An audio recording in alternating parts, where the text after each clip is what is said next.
What's up, people? VC Worldwide. VC Worldwide kicks ass. VC is healthy. Been checking in with a lot of videos, and folks are everything is cool, right on track. You know what I'm saying? And I peeped a few videos where people are back. Really good to see a new video from River Henry, um, Dr. Strangely Strange. People are on tip. Eric the Viking back in on deck. You know what I'm saying? Most of what I'm doing is I'm popping in and watching videos, and if I get sucked in and I watch the whole thing, cool. But mostly I'm kind of coming by, and it's just great. The VC is just fine, VC is just fine, in all aspects, and it's just so wonderful that we're here, and this is real, worldwide friendship, worldwide. Focal point being music and music collecting. It's fun. Um, just wanted to vibe a little bit with how cool everything is in the VC. In that, I noticed yesterday on Facebook a couple of things that touched me in a real neat way. Um, the wives of a couple of members, it's like they're feeling the love, so they kind of like pop in and, hey, I'm part of this. You know what I'm saying? Um, you know what I'm talking about, Jay. Your wife popped in. That was sweet. And Sequoia Flame, Sandra. That just tells me a lot of good things when they say, "Hey, I'm part of this." You know what I'm saying? Did I get that right? I know I did.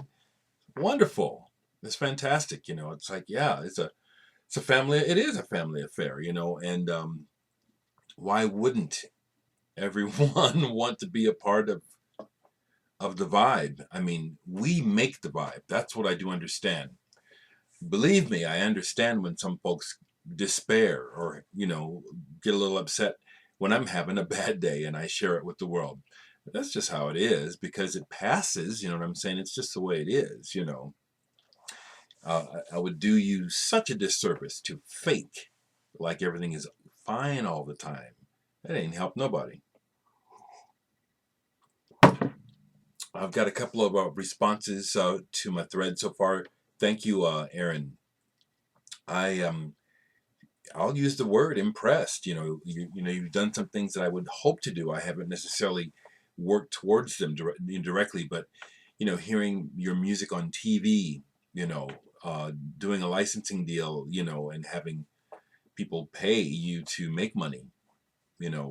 Wonderful. I mean, wow, what an accomplishment. Thank you for sharing.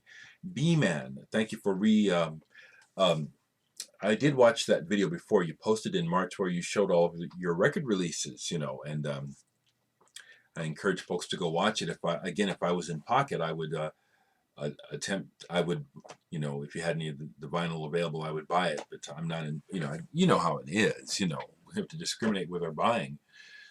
But anybody else? I mean, also Jeff Klukowski, thank you for your story, and I can't wait for you to start making videos. Um, really looking forward to that. And heard from a music teacher. So, it'd be great if anybody else wants to make videos. Yeah, it's a good thing. So, um, really, music business, right quick. So, the actual date of release of the Indreama is not until October. So, this is just me being a human as opposed to a well-oiled businessman where I'm just blabbing my shit way before the fact. You know what I'm saying? It's like, this is how it goes. With the record company, they set a release date. It's not necessarily when the record's done, which I didn't know. But again, I'm coming at this from, just I'm a person. I'm not a seasoned businessman. And so as soon as I get the shit, I want to tell you about it. So at this point, the inserts aren't done, but that's not even the issue. The actual release date, even for the pre-orders, is not until October. So, please continue to pre-order though, and I've got 50 copies left of Dereck 2. It's a great record. It is. I'm happy to say that I am. What's going on with me musically? Talking and about music more than listening as far as my vinyl right now, because I've been involved in projects, and that's the way I go. Now, I've been working on some visual stuff. I've been working piecemeal on some music and some sound work. I'm just not going to force myself to work on music.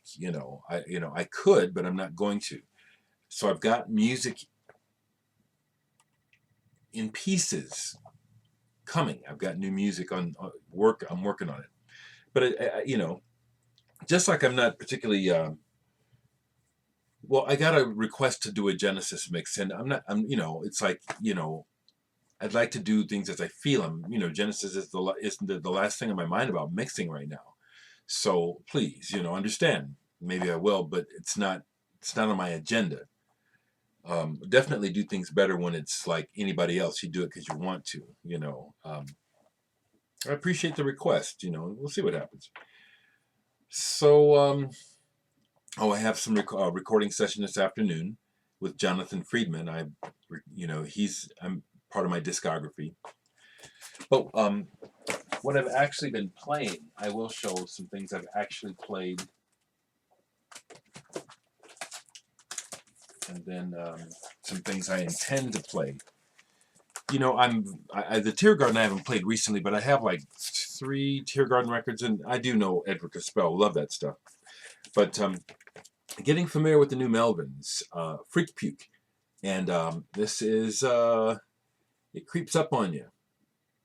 It's very good, and the sonority using the upright bass is well employed. Again, the Melvins are not, even though the Melvins were inspired by Kiss, they're much more musically. When you talk about the meat of the music and the music as an art form beyond music that just pleases or entertains, the Melvins are the shit. This is very, very good. Last night, Gerald Chia was showing some Les Ormes while he was playing, so it prompted me to pull some. I had more of the records, sold them. I've said this a lot of times. I just have to say it when it's the truth. I do regret selling some of these records because I can't afford to get them back. But I had the mothers. I had the original Maxophone. I mean, I really did.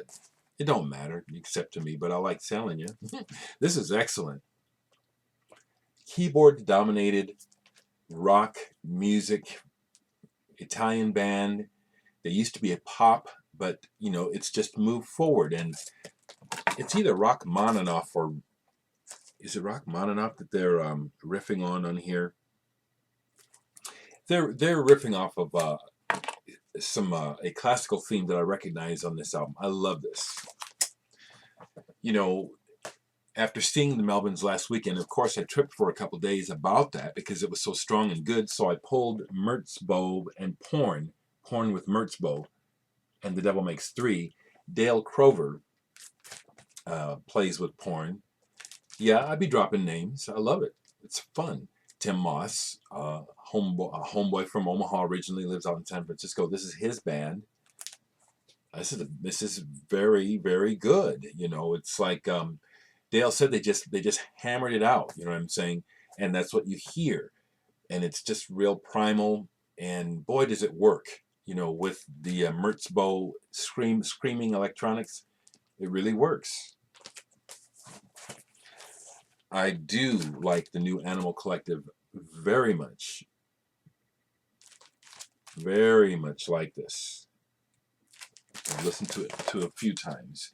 Something else I played, and I don't have the money for it. Well, I'm not buying it this week because Swans is tomorrow night. But the new Grizzly Bear is out this week, and this is Daniel Rawson from Grizzly Bear's solo, a solo EP, The Golden Mile, or what is it? Silent Hour Golden Mile. I mean, it's almost Grizzly Bear, but you know, I see why he put it out under his own name. And there's just something about his kind of plaintive wailing voice, along with the way he puts his music together, that really I like. Nothing at all like Iron and Wine, but for some reason Iron and Wine came to mind. Heard some Iron and Wine recently. Don't have any of their records, and it like really hit me good. Really liked the Iron and Wine. Let's see, what else record-wise can I show you? Other thing I'll say is I'm just really glad that, you know, people are understanding me. You know, I mean, don't you all really crave to be understood? Hey, Joel. And it seems like I'm being more understood, basically by the comments I'm getting and also by the comments I'm not getting. And that feels good, because it's like a person isn't right or wrong. We are what we are. And we just try to express what we are as clearly as we can. And that's all I'm trying to do. And it just feels good when, you know, misperception, you know, you receive more I understand, as opposed to just like people just tripping. Now, the easiest thing for me to continue talking about, rather than grabbing some records, is I collected over the years promos. Now, you know, some of these in the front are burned CDs, but here's some promos. I'll show some promo CDs. But before I get to that, one of the little art projects that I've been doing this last 2 days was made some CD covers again. I just do things in spurts for whatever reason. And the first one I made, and you know, I had some burned CDs that needed covers. Have had them laying around forever, and then just yesterday I decided, well, let me make some covers, you know, like I do. And you know, I have this process, so you know, they come out really geometrically uniform, just like you would buy in a store. Someone asked me a while ago to do a tutorial on it, and I just didn't want to. You know, I suppose if anyone really needs me to show you my process, I can. It's simple. It is. But so this was the first one I did, where I just, you know, decided to do some doodling. And then the next one I did was this one. It's okay, you know. And I've left them unmarked, because I'll probably use these, you know, for something, and make them available for sale.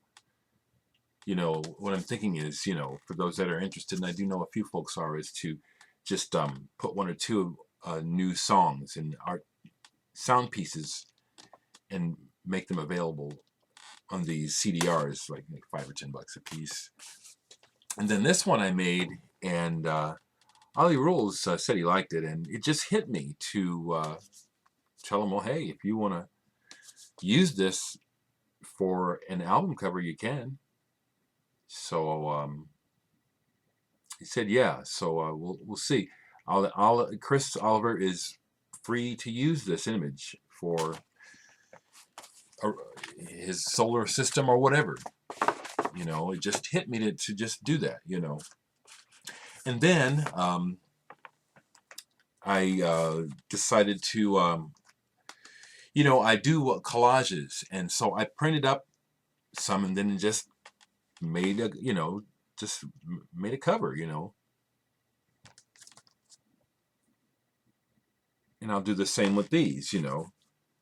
These are unmarked as to what's on them, because what they can be is the covers to, you know, like some one-of-a-kinds, you know what I'm saying, for those that may be interested in owning some of my art as well as music. Give me some feedback if that sounds, you know, of interest. I know money is tight, but again, it's like I would do this and make it by $10 a piece, you know.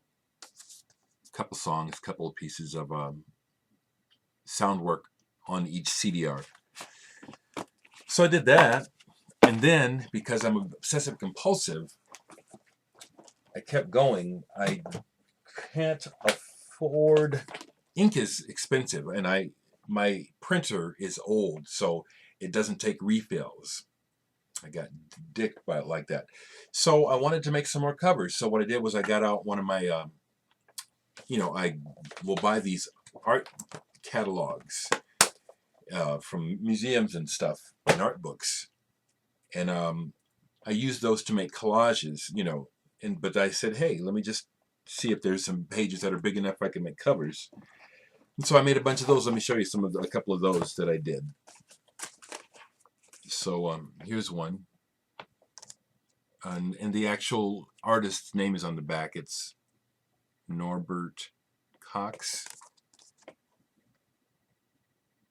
And these are just going to be, these are for my personal use. It's just like whatever. But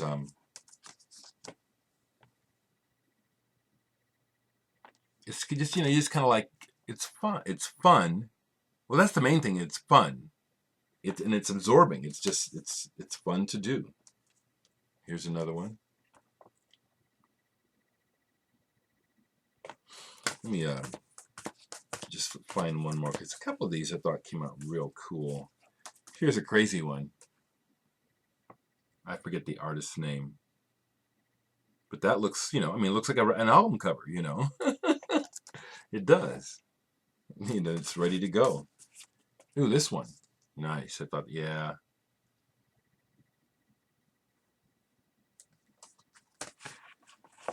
If I guess if I were more ambitious and less disdainful of the whole process of doing business, I could be like a record cover designer and stuff. But quite frankly, the pursuit of all that stuff is what turns me off. Having to do business and be available and talk, and I hate it. And so as a result, I'm much poorer as a result. But what I'm doing is working for the time being. I don't have to go back to work this year. I don't know what's going to happen with my music and the band and stuff. We're trying to put it together, Is it possible that I could end up having to look for a job next year? Yeah. But that's not what I'm working on. Okay, so this box of promos. Well, let's see what's in here. Well, here's one where people got these recently at the record store days, the Sub Pop mixed nuts. I have one of those. Gave one to Robbie Illivox, actually. Let me see what's interesting in here. Here's a Mojo Reggae sampler. You know how they give those free CDs?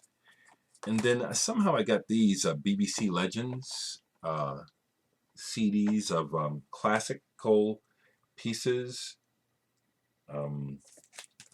Here's one by the Bravery. Are they still around? Who Left Me Out and Sorrow. That's a promo. Here's one by the Horrors. Strange House B-Sides. Got a bunch of shit like this. Have a ton of these Concrete samplers.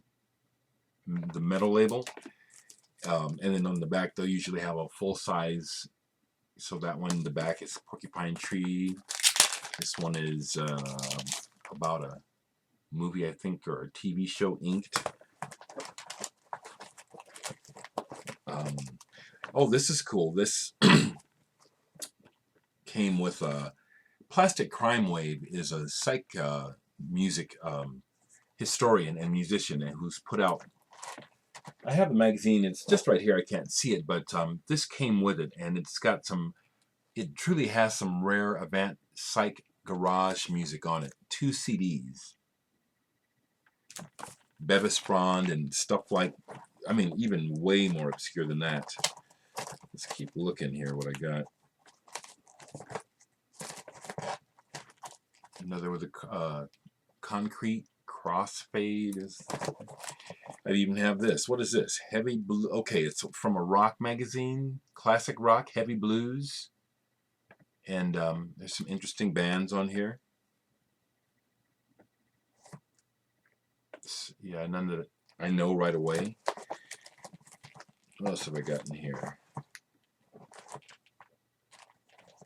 What is this? Strange music. This is a hip-hop sampler. Strange music. We Are Your Future. Ill Bill. I don't even know if I've listened to that. Here's another one from Zomba Records, Up in Your Reel. That cover kills me. And Callous is on here. That's one I recognize. Too Short, Dre. Here's Songs of Hurt and Healing, White Magic American Analog set. I got this a while ago. So I like to get this stuff and hang on to it because you just never know later. You know, these groups, something happens with them sometimes. Like here's one, Kumquats and Apricots, the Militia Group. Appleseed Cast is on here. Holy Fire, but Appleseed Cast, that's the name that I guess probably rose above the others. Meet the Future of American Heavy Metal, Antagonist. Hawthorne Heights. I guess Straylight Run and Silverstein are in here too. Got all kinds of stuff. Here's one from Epic Records, I believe. It has everything from Korn to... No, I'm wrong. It's got Kaiser Chiefs on it and Razorlight, G-Love.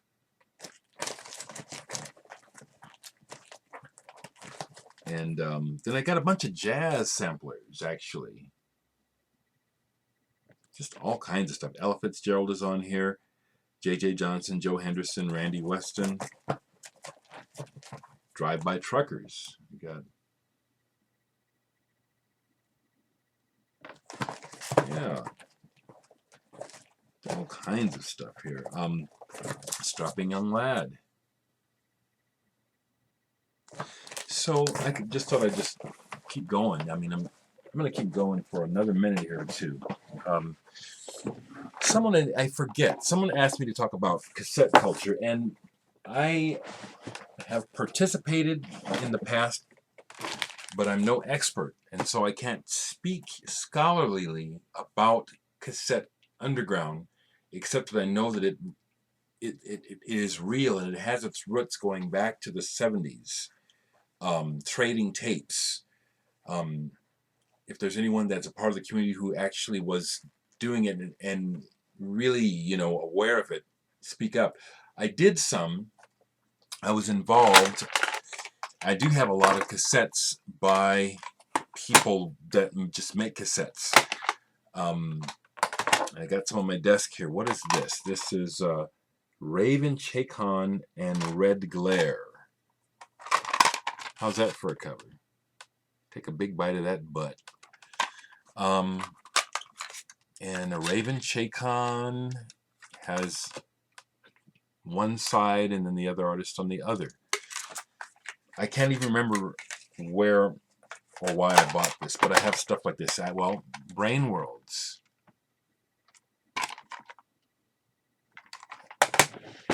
Here's another one. Come Here, Kiwi for Now. Now this I know of through my friend Brian Day, who has the label Public Eyesore and another label. I think this is Brian, one of his aliases.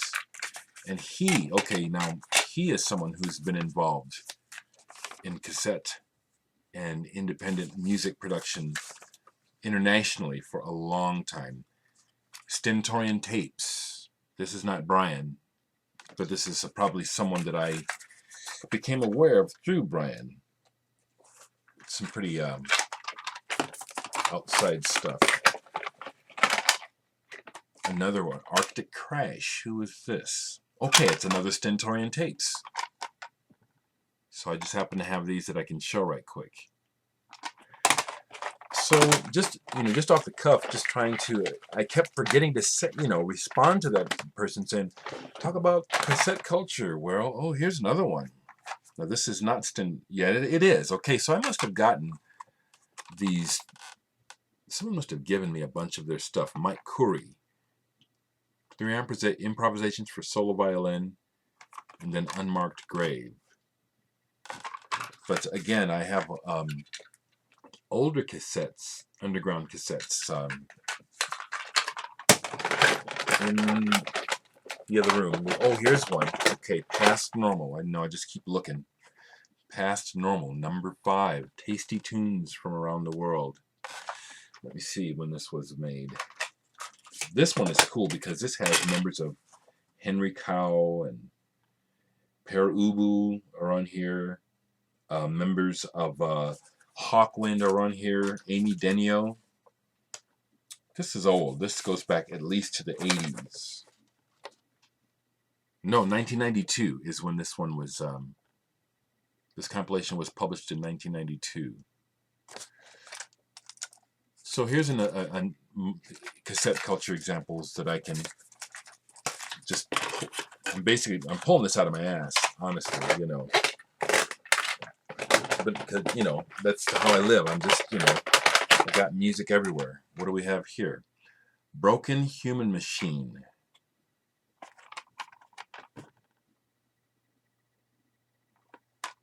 Another Stentorian tape, 2006. Alrighty. 26 minutes, folks. Some of you are not going to watch this, and some of you will. And either way is fine. I'll see you